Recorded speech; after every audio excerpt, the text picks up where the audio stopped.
A yau salon Afrobeat ba na Kudu kaɗai ba ne, Arewa ma ta tashi tsaye inda mawaƙanmu ke haɗin Hausa da kiɗan Afrobeat suna girgiza kafafen sada zumunta da ɗaukar hankalin matasa. A cikin wannan bidiyon zan kawo muku fitattun mawaƙan Afrobeat guda 5 na Arewa. Zan fara lissafi ne daga na 5 har zuwa wanda yake a lamba ta 1. Kada ku matsa, ku tsaya ku kalli wannan bidiyo har ƙarshe domin lamba na 1 zai tayar da ƙura kuma zai matuƙar baku mamaki.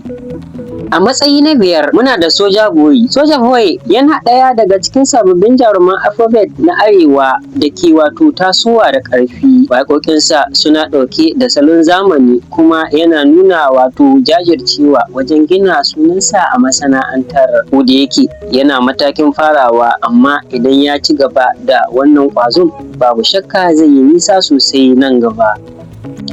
A matsayi na 4 Auta Waziri. Idan ana maganar waƙoƙin soyayya masu taushi da zaƙi to dole a ambaci Auta Waziri. Salon Afrobeat ɗinsa yana da wani irin daban da yake shiga zuciya cikin sauri, abin da ya sa matasa da dama ke haukar a kansa kenan. Tasirinsa a shafukan sada zumunta shaida ne cewa Auta Waziri babban jigo ne a fagen Afrobeat na Arewa. A matsayi na 3 Mustapha Fortu.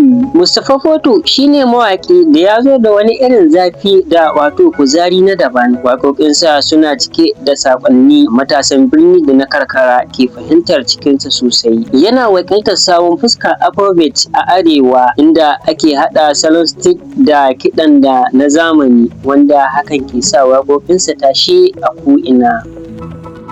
A matsayi na 2 Auta MG Boy. Auta MG Boy yana ɗaya daga cikin mawaƙan da suka ƙware wajen haɗa harshen Hausa da salon Afro yadda ya kamata. Waƙoƙinsa sun mamaye shafukan YouTube da TikTok, kuma yadda yake shigar da al'adun Arewa a cikin kiɗan zamani ya sa ya zama ɗaya daga cikin jagororin da ake ji da su a yau.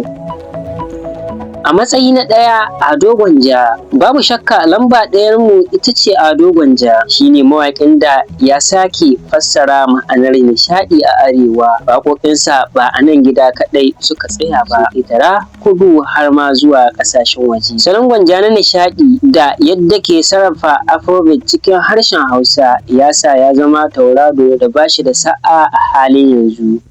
Waɗannan su ne jerin guda 5 da ke ɗaga tutar Arewa a duniyar kiɗa. Shin akwai wani mawaƙi da kake gani ya cancanci shiga wannan jerin amma ba mu faɗa ba? Rubuta mana ra'ayinka a wurin comment. Kada ka manta ka yi like, ka yi share, sannan ka danna alamar subscribe, sannan ka danna alamar ƙararrawa domin kasancewa da mu a duk lokacin da muka ɗaura sabon bidiyo. Ni ne naku Sadiq Abdullahi Musawa, nake cewa mu haɗu da ku a bidiyo na gaba. Na gode.